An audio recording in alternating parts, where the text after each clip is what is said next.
तो गाइस मैं हूं अंकित और आप देख रहे हैं रेसलिंग फैंस नेटवर्क। शुरू करते हैं भाई अपनी बातों को हम लोग सबसे पहले रेसलमेनिया 43 से। तो रेसलमेनिया 43 को लेके मेजर अपडेट है, कब हो सकता है मेनिया 43, इसकी अपडेट है। नॉर्मली अप्रैल में ही होता है, लेकिन डेट को लेके क्या अपडेट है वो मैं आपको बताता हूं। रेसल वोट्स का कहना है the backstage expectation within WWE is that WrestleMania 43 will take place in Saudi Arabia as previously planned. A targeted date of March 27, 2027 has emerged for the PLE, with the weekend of April 10, 2027 also being considered as a potential alternative।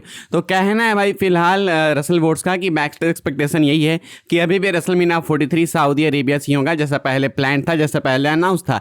जो date target की गई है भाई वो है 27 मार्च 2027 की, and साथ में अप्रैल 10, 2027 की, यानी कि 2 नाइट की बात करें तो मार्च 27 मार्च 28 हो जाएगा, एंड इधर अप्रैल 10 नहीं तो अप्रैल 11 हो जाएगा। अब देखो भाई ये तो सऊदी से होगा, तुम ऐसे लिखवा के ले लो। अगर नाइट ऑफ चैंपियंस ये सऊदी से करवा रहे हैं, मतलब अभी वॉर चली रही है फिर भी करवा रहे हैं, तो रेसलमेनिया तो बहुत दूर की बात है। तो अगर सबसे अर्लीस्ट भी मेनिया होगा तो 27 मार्च 2027 को होगा। एक और अपडेट ये भी कहती है भाई कि रेसलमेनिया 43 शायद 2 नाइट फॉर्मेट फॉलो नहीं करेगा। ये बहुत ही अर्ली स्पेक्यूलेशन है, बहुत ही अर्ली रूमर है, कोई कॉन्क्रीट इन्फॉर्मेशन नहीं है, लेकिन जस्ट मैंने ये चीज़ सुनी तो मुझे लगा आपको बता देते हैं। कहा जा रहा है कि शायद रेसलमेनिया 43 2 नाइट फॉर्मेट फॉलो नहीं करेगा। इसके पीछे कोई खास रीजन तो बताया नहीं गया है, लेकिन शायद ऐसा हो सकता है।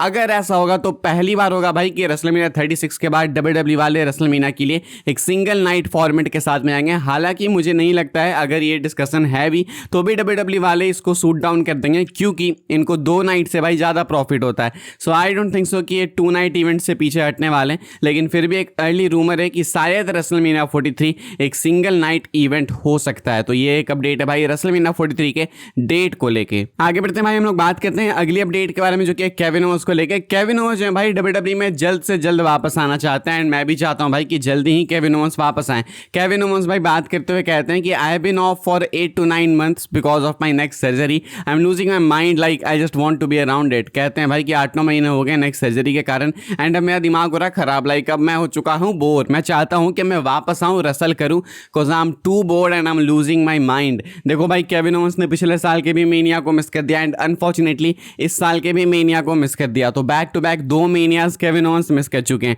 हालांकि एक अपडेट आई थी, उसका कहना था कि डब्ल्यूडब्ल्यूई वाले फुल एक्सपेक्ट करते हैं कि इस साल के एंड तक केविन ओवेंस वापस आ जाएंगे, एंड आई डू बिलीव कि केविन ओवेंस आ जाएंगे। शायद साल के एंड तक नहीं, मुझे लगता है समर स्लैम तक ही वापस आ जाएंगे, एंड आना भी चाहिए भाई, बहुत टाइम हो गया। केविन ओवेंस भाई देखो इम्पैक्ट तो डालते हैं, मतलब रोस्टर पे केविन ओवेंस को लोग पसंद भी करते हैं, एंड कैरेक्टर ही वैसा है भाई, क्यों नहीं पसंद करे। तो अगले साल मेनिया में केविन ओवेंस को एक अच्छा मैच मिलना चाहिए, बिकॉज भाई पिछले 2 साल इनको मैच नहीं मिला होगा, तो उसकी भरपाई करनी है। दूसरा केविन ओवेंस कहते हैं कि वो जल्दी ही वापस आना चाहते हैं, एंड नेक इंजरी ऐसी होती है भाई आपको लटका के रख देती है। बिगी देखो अभी तक कमबैक नहीं कर पाए, बिगी लगता भी नहीं कि कभी वापस आएंगे। हालांकि रेसलिंग में तो नेवर से नेवर वाला सीन होता है, लेकिन आसपास तो कभी भी नहीं लगता है कि बिगी वापस आएंगे। लकीली केविन ओवेंस आ जाएंगे जल्दी ही, कहा जा रहा है। केविन ओवेंस खुद भी एक्सपेक्ट करते हैं। सो केविन ओवेंस इस साल के एंड तक तो आपको देखने को मिल ही जाएंगे। फिलहाल वो बेचारे बोर हो गए हैं भाई। आगे बढ़ते हैं भाई, हम लोग बात करते हैं अगली अपडेट के बारे में, जो कि जो हेनरी को लेकर। डू यू बिलीव इन जो हेनरी? बिकॉज इफ नॉट, आपको भाई बिलीव कर लेना चाहिए, and you have to believe कि Joe Hendry Monday night Raw roster का पार्ट ऑफिशियली हो चुके हैं। अगले मंडे नाइट रॉ के लिए वैसे भी अनाउंस इनका कॉन्सर्ट होने वाला है, लेकिन साथ में कंफर्म कर दिया गया है। रसल वोट्स का कहना है कि Joe Hendry is officially joining the Raw roster. He is set to appear on next week's episode of Raw which will serve as his formal introduction to the brand.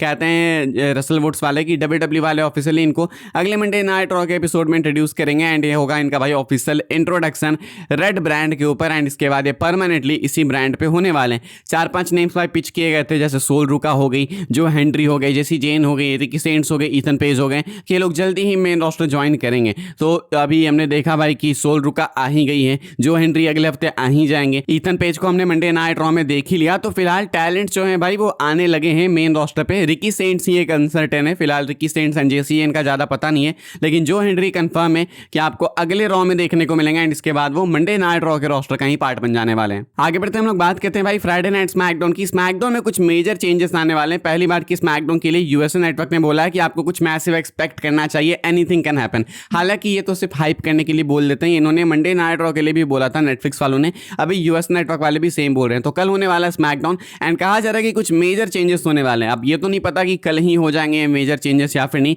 लेकिन कहा जा रहा है कि ग्राफिकली या फिर प्रोडक्ट वाइज काफ़ी सारे चेंजेस आने वाले, मेनली ग्राफिकली बहुत चेंजेस आने वाले। स्टेज का नहीं पता, स्टेज का नहीं लगता भाई कि कोई बदलाव आएगा। स्टेज तो अब तुम इसको परमानेंट मान लो भाई, जब तक कि WWE वाले कुछ बहुत ही मेजर डिसाइड नहीं कर लेते हैं, क्योंकि इस स्टेज में WWE को आसानी होती है, इधर उधर ट्रैवल करते हैं, फट से वाला स्टेज लग जाता है, काफ़ी ज़्यादा ईजी टू डू सेटअप है, इसलिए WWE वाले इस वाले स्टेज को चेंज नहीं करना चाहते हैं। लेकिन ग्राफिकली हमने देखा कि मंडे नाइट रॉ में भी कुछ चेंजेस आए हैं, स्मैकडाउन में भी मेजर चेंजेस आने वाले हैं। ऑल्सो कहा जा रहा है कि प्रोडक्ट पे, टैलेंट्स पे बहुत ज़्यादा ध्यान दिया जाने वाला है, क्योंकि अब टाइम आ चुका है कि स्मैकडाउन को एक प्रॉपर रिबूट दिया जाए। स्मैकडाउन पिछले कुछ काफ़ी टाइम से लैक लस्टर चला, बीच में सुधार भी काफ़ी आया था, लेकिन रोड टू मेनिया में भी काफ़ी बोरिंग हो गया था स्मैकडाउन। तो अब एक्सपेक्टेशन है कि यूएसए वाले, खुद यूएस नेटवर्क वाले एंड WWE वाले दोनों मिलकर अभी रेसलमेनिया के बाद स्मैकडाउन पे अच्छा फोकस देने वाले हैं, एंड कल के एपिसोड से हमें एक बेटर आइडिया लग जाएगा। कल के लिए वैसे भी भाई सरप्राइजेस जो है वो टीज किए जा रहे हैं, सो लेट्स सी क्या है। मुझे लगता है कि कुछ कॉल अप्स होंगे, एक दो अगर रिटर्न हो जाए तो मज़ा आ जाएगा,